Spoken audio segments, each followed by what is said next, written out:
trying to get my bearings. I mean, I've been all over the country the last 10 days doing basketball games and football games. I'm off to Dallas this weekend for the Ravens and the Cowboys. And, of course, Luke Jones on the backfields out in Owings Mills. We're trying to get into some semi-regular rotation now that baseball is over and hockey has begun and college basketball has begun. And, of course, the Terps with a huge win over Georgetown. The Capitals will return to said rink, Verizon Center, where we swab for the bone marrow registry. And for there goes my hero in the DKMS on Friday night for the Wizards and the world champion Cleveland Cavaliers. The Capitals will take on the world champion, or at least in this case, the Stanley Cup champs, the dreaded Pittsburgh Penguins at the phone booth this evening. And Ed Frankovic talking all things about Tuesday night. Eddie, just the state of the Caps. I mean, I know you're writing about them, covering them. And, I caught one of the games over the weekend out of the corner of my eye, and it hasn't been the kind of start that they had last year, but it's pretty clear the offense is struggling right now. And but it is early in the year, and they're not a bad hockey team. They're a very good hockey team. But on a night-by-night basis, putting the puck in the back of the net has been a strange challenge for them. That should be the easy part for them, right? Yeah, and when you asked for the state of the team, I think I could sum it up with a few words here. I would say lazy and mostly unmotivated at this point. Their only win in their last 4 games was against Chicago, a game they were up for, and they've lost to San Jose. And I was at the San Jose game last week, and they actually played pretty well in that one. They just couldn't find the back of the net. And San Jose's a nice team now. I mean, they could have won the Cup last year very easily. Very easily, yes. Very good team, very solid team. But the games against Columbus Tuesday night and then Carolina last Saturday, just not what you want to see from a hockey team. They aren't working hard. They're not skating. They're losing puck battles. They're doing the wrong things. As I wrote at WNST.net, I chronicle it pretty well out there, so please check it out, people. And basically, my biggest problem with the team right now is as they're coming up the ice, they're trying to make a pass right away, and the defense is onto it. And they're trying to go east-west with the puck, and the puck needs to go towards the goal or to the corner where they can go work the other team's defense. They're making it very easy for the opposition right now. I know Coach Trotz isn't happy. He shuffled his lines heading into the Columbus game.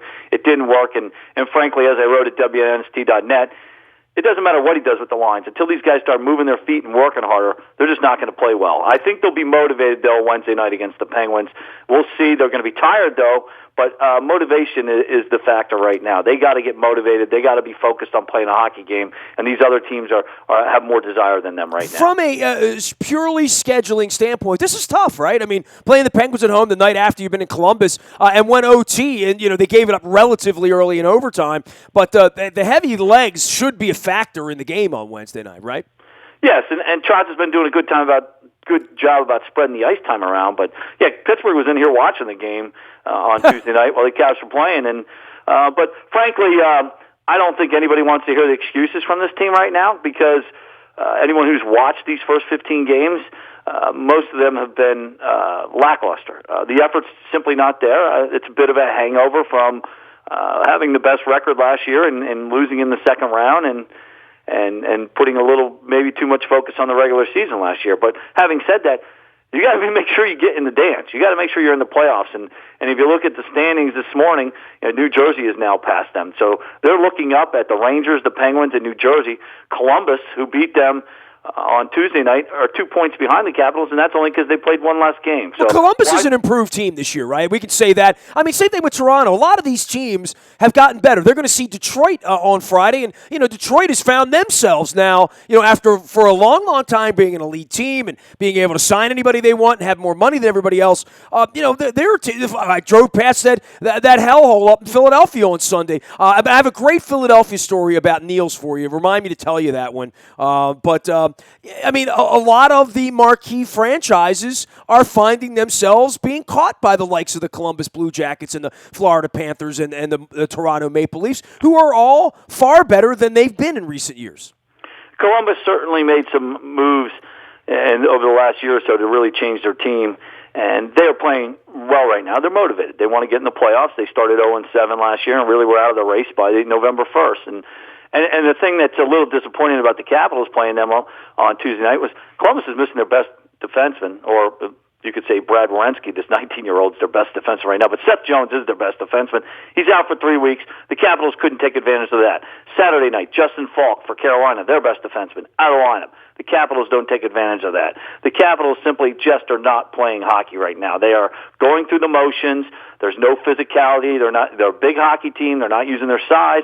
They're not putting pucks where they need to in the offensive zone where they can then hit the other team's defenseman and wear them out. And what's happening is they're coming across this blue line, making the lazy pass. The teams are going the other way, and they have an easy game. It's an easy game for the opponent right now. And I can't think that Barry Trotz is happy at all. I got to think these guys are going to feel a little bit of a wrath from the coach here over the next several days. Ovechkin not getting as much ice time as we've seen. That a factor of what? Quite frankly, maybe getting ready for Pittsburgh. I mean, it would seem to me he'll be on the ice for 20 minutes against Pittsburgh, right? Yeah, so there's a couple factors in there. Very good point. He only played 14 minutes and change on Tuesday night, his lowest under Coach Trotz. And he has been down in ice time this year. Part of that is they're trying to prepare for the playoffs. They took note of what happened last year, so they're trying to reduce the wear and tear to have him ready. And the other thing is they're just not getting enough power plays. As I wrote at WNST.net, their last 4 games, they've had 3, 0, 2, and 2 power plays. And that's not the referees. That's a function of this team not skating. So they're not getting opportunities to go in the power play. When they do get them, they're out of sync. They have no rhythm. And that's why another big factor why Ovechkin's ice time is down. He's used to getting 5, 6 minutes a night on power play. Sure. They only got 2 last night. One of them, and those aren't skating minutes. Those are stand around and do what he does, which is be big, be strong, and be good on the puck when you're 5-on-4. And power play minutes are different when you're on it, right? I mean, same thing killing it. When you're trying to kill a power play, it's a whole different kind of minute being out on the ice. Yeah, you're working as hard as you can, and Jay Beagle is the embodiment of that for the Capitals. I mean, he's the one guy you can point to that he's bringing it every night. I thought Nicholas Backstrom on Tuesday night played very well, but there were a lot of other passengers, and Ovechkin was definitely one of them. I thought that was easily his worst game of the season. He had a miscommunication with his line mate on the Werenski goal, and that wasn't his side of the ice. He's the left wing, the right wing. I don't know where the right wing was on that goal, but his line looked out of sync, and in overtime he got a minus on the winner, but that wasn't his fault. Backstrom lost the face-off, and Carlson didn't get to the player quick enough to stop the shot. So he's definitely not playing well right now. I think it's 5 or 6 games without a goal for him. So his ice time is down because of the power plays and because they're trying to save minutes, but he's also not working hard either. He's been several games where he's been very invisible. We'll see what happens on Wednesday night with the Penguins. I know this team has to be motivated, and I'm not going to buy the tired excuse. They got to come out and they got to play. They got to find a way to beat Pittsburgh. He is Ed Frankovic. He covers all things Caps for us and has for a number of years. We've been friends for 30 years. He's down at the rink. Caps taking on the Penguins this evening and trying to find their way. Last thing on the Caps, because I do want to talk some football with you and some other stuff, because I know we have a variety of interest here. But the young players for the Caps, we can pick on Ovechkin or Backstrom or even Johansson and Oshie. And Johansson has probably been their best player this year thus far through 15 games. But it's the younger players like Burakovsky, Kuznetsov, Sanford, Wilson that have kind of gotten lost in all of this, right? Yeah, that's a great point, because I would agree with you that Johansson and Oshie have been 2 of their better players, along with a guy with Jay Beagle who brings it every night. But Kuznetsov through 15 games, wow, he looks just out of it. He doesn't look dominant on the puck. He looks timid. He's not going to the right areas of the ice. He comes across the blue line, and it's too often it's the peel and curl to the corner, which takes you out of scoring lanes and scoring chances. He finally did shoot the puck on Saturday night and get the only goal in Raleigh, but we need to see a lot more of that. And Burakovsky, he's put on some muscle, and he's had stretches where he's looked very good, but the consistency is not there. And again, he needs to shoot the puck. He needs to go to the net like Johansson's doing. Marcus Johansson has 7 goals. Andre Burakovsky has 2. That's a big concern. And Burakovsky and Kuznetsov, these guys are restricted free agents next year, and they're going to want money, and they're not getting the output from it right now. And Wilson, his job is to get out there and use his body and be physical. He's done a pretty good job penalty killing, but there was a time where they thought he could play on a top line and score goals and be more like T.J. Oshie than, like, quite frankly, like a goon. You know what I mean? I don't know what else to say. Yeah, and he just hasn't gotten there. His hands haven't developed. a part of that was he just didn't play for a while. But at some point, you can't make that excuse anymore. You got to start playing better. You got to start. But he's gotten away from using his body, and his body was his strength, and he would punish the other team's defensemen, and he's not doing that. He's not doing enough of that. He's got to get in there, and he's got to hit. And then the other one you mentioned, Sanford, he's a rookie, and he looks like one right now. He's skating decent, but he's not making anything happen. So we pull for him. He's from my wife's hometown, right? So he's from Manchester, New Hampshire. He grew up in the next town, literally on the same road when my wife was living on when I met her. So he's got a little hometown flavor for my wife. So she keeps an eye on Zach Sanford. Yeah, and he's got a lot of potential, but he's got to start doing something. You got to start putting some pucks in the net, get some shots on net. And they had 22 shots on net Tuesday night in Columbus.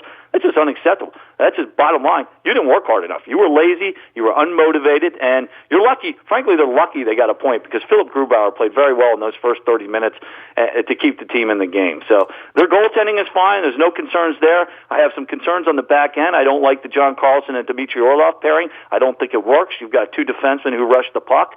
And Carlson has 0 goals in 15 games. He's supposed to be the best defenseman. He's not shooting enough on the power play.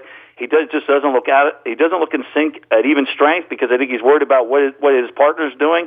He's used to a Brooks Orpik or a Carl Alsner that he knows that if he goes up the ice, he's going to have some protection back there, and he can make some offense happen. And I really think, I know Trotz has been focusing on switching up the forward lines. I think it's time to change up these defensive pairs because they ain't working for me. Trotz has his hands full, right? I mean, there's high expectation here. They're sitting in the 7th position with 20 points right now. 28 leads it, by the way, with the Canadians who are, on top of the world with Carey Price. Rangers have been very good. I was up in their rink on Monday night watching basketball, and here come the Penguins, and they are the defending champions. They always give the Caps a hard time. The Caps are going to be a little tired, and this is one of the handful of times a year they're going to face each other. It's a pretty big game on Wednesday night. It's a big one. It's NBC's rivalry night at 7:30, so I'll certainly be paying attention. I know you will be too. By the way, I always get a kick out of the rivalry night when they show the history of the rivalry. It's always fun to watch this one, except for the fact that the Caps haven't won enough of them. Yeah, I mean, unless they're going to show 1994 when Schoenfeld was coaching, it's a sour rivalry night for the Caps. That makes me want to go have another donut. By the way, every time we talk about Schoenfeld, I want to go get a donut. Where's Don Kowarski when you need him? But, the officiating, we could talk about the NFL and the officiating, the flag fest there. I think the NHL officiating has been very good this year, and but the Capitals they're not doing themselves any favors with their efforts. Ed Frankovic joining us here. Last thing for you on the hockey side. We'll get a little football in here, sneak it in. I know, first off, it was great to see you Saturday night. You came down with Niels, the man who saved my wife's life, and there's pictures all over Facebook and all over Twitter and all over the Internet. So I took him to Philadelphia on Sunday morning, right? So as much as we've had issues here with politics over the last week, and I'm sure they'll continue for the next 4 years, he wanted to see Philadelphia because, Philadelphia to him, he said, this is the birthplace of freedom. I want to see the Liberty Bell. I want to see the Independence Hall. He knew all about this as a non-American citizen and did not know of the reputation of Philadelphia, of booing Santa Claus. He said, I've heard the fans are kind of, difficult or whatever. And, of course, the Eagles are playing the Falcons on Sunday at 1 o'clock, and Jimmy Schwartz is coaching the Eagles, God bless him. And so we drove into Philadelphia around 11:30 on Sunday morning. And I took him. He didn't want to go to the game. I said, if you want to go to the Eagles-Falcons game, I'll take you. He's like, no. Let's, go up and see the Liberty Bell, and then we'll go up to New York. I'm like, fine. We got to Philadelphia. He went into the Liberty Bell Center, and he got shaken down by a nasty security guard in Philadelphia. So the first human beings he met in Philadelphia, one served him a steak sub, and you know how rude they are at those steak sub places with the wit and wit out and all that. If you order it wrong, they send you to the back of the line. I mean, it's a Philadelphia thing. I mean, being a jerk is part of being from Philadelphia, as you well know, right? So then we get the wrong cheesesteak at Gino's. He hates mushrooms. They put mushrooms on it instead of the fried onions we ordered. And then we get down to the Liberty Bell, and he gets shaken down like a terrorist. I mean, they made him take his belt off, take his hat off, take his jacket off. They patted his crotch. They barked at him. He walked into the Liberty Bell Center, and he came over to me. He said, I don't like this place. I want to leave. And now, for him, for the rest of his life, he hates Philadelphia. So at least I did something right over the weekend. And I wanted you to know that my man Niels, of all the travels in the United States, the airports, Baltimore, Washington, Philadelphia, New York, Los Angeles, San Francisco. We were in Chicago for a couple of minutes as well. He got to see the Rocky Mountains, and he got to see the Grand Canyon. He got to see Denver and Detroit and Canada and Cleveland out of the window. He even saw Pittsburgh out of the window of the plane. He hates Philadelphia. So I did something right in my 10 days here. I certainly enjoyed watching the trip on Facebook. I hope a lot of people did too. And as I commented when you made your remark about the Liberty Bell, I think I posted Flyer fans, go figure. It's Philadelphia. He's now part of the brotherhood that can't stand that city. Everyone's been mistreated in Philly, right? I mean, let's be honest, right? Yeah, I call it filthy for a reason. It stinks when you drive in there, coming in from the south. They're rude. It's like it reminds me of the Seinfeld Soup Nazi episode when you go to Pat's there, and if you don't order it right, you're out. So. Dude, he didn't even want to go up to the top of the Rocky Steps. He's like, I want to leave. I want to go to New York. I do not like these people. I do not like these people. And I'm like, I can't stand any of those. And deep down, I'm feeling like this parental pride. I'm like, you go. Hate Philadelphia forever. Take that across the pond and take it with you the rest of your life. Yeah, they're bullies for a reason, right? All right. Anything you want to say about the Ravens? I'm going down to Dallas this weekend, Eddie.